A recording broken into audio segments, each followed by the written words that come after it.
Ya, jadi fungsi itu ada dua jenis ya. Jadi fungsi itu yang pertama adalah eksplisit. Nah, contohnya yang gimana? Eksplisit itu adalah fungsi yang bisa dituliskan sebagai y sama dengan fx ya. Contohnya adalah y sama dengan x kuadrat, y sama dengan 2x plus 1, fungsi linear ya. Nah, lalu y sama dengan x pangkat 3 tambah 2x kuadrat 5x tambah 3 ya. Ini kan semua bisa dibuat y sama dengan fx ya. Jadi ini adalah fungsi eksplisit. Lalu fungsi implisit yang gimana? Nah, fungsi implisit itu yang x dan y-nya nggak bisa dipisah. Jadi kita cuma bisa nuliskan mentok-mentok kayak gini gitu. Sorry. Kita cuma bisa mentok-mentok nulisnya kayak gini. Contohnya 2x y tambah y kuadrat sama dengan 0 gitu. Atau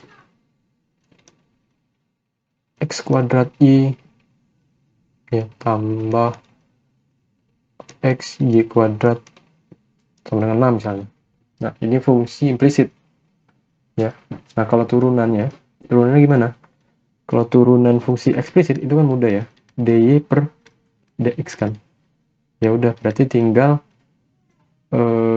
nurunin fungsi fx-nya aja, karena komponen sini kan sudah x, jadi mudah ya. Jadi nuruninnya mudah gitu. Nah, sekarang kalau fungsi implisit kan nggak bisa ya, karena turun terhadap x-nya tapi masih mengandung y di sini, ya kan? Nah, sekarang nuruninnya gimana? Oke. Nah, kita ambil contoh ya. Contoh, misalnya kita mau nurunin ini x kuadrat, x kuadrat y tambah x y kuadrat sama dengan 6, contoh yang tadi. Nah, ini ya yang perlu kalian pahami, fungsi y di sini itu adalah fungsi terhadap x ya. Jadi kita bisa tulis kayak gini ya. Lalu x y kuadrat x gitu, tambah 6. Nah, cara nuruninnya adalah ini kalau kita turunkan terhadap x kuadrat y x, sorry,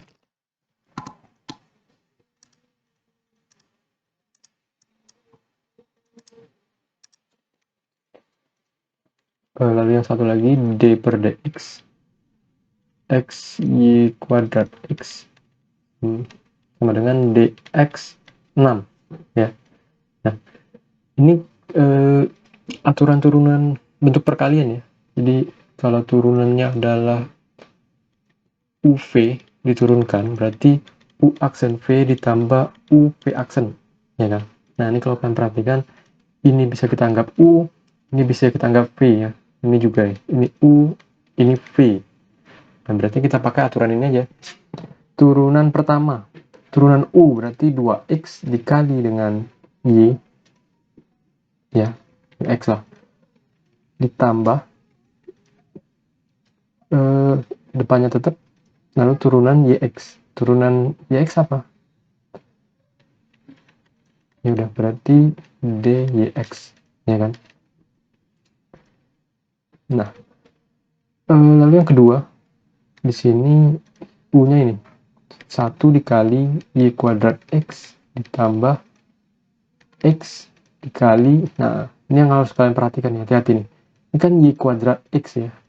Nah, ini bisa kita anggap sebagai fungsi komposisi. Jadi misalnya kita buat Z sama dengan Y kuadrat ini, dan Y fungsi terhadap X gitu.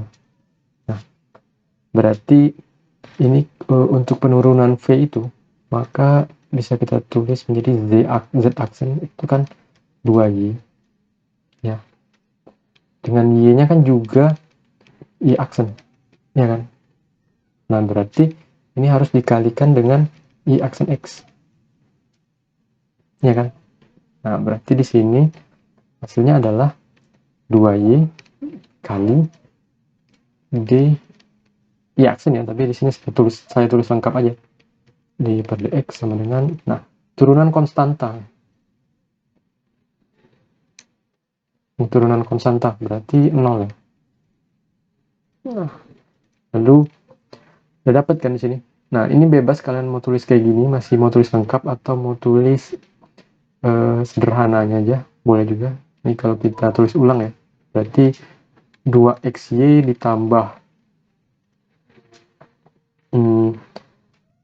x kuadrat dikali dy per dx ditambah ini y kuadrat ditambah 2xy kali dy dx ya.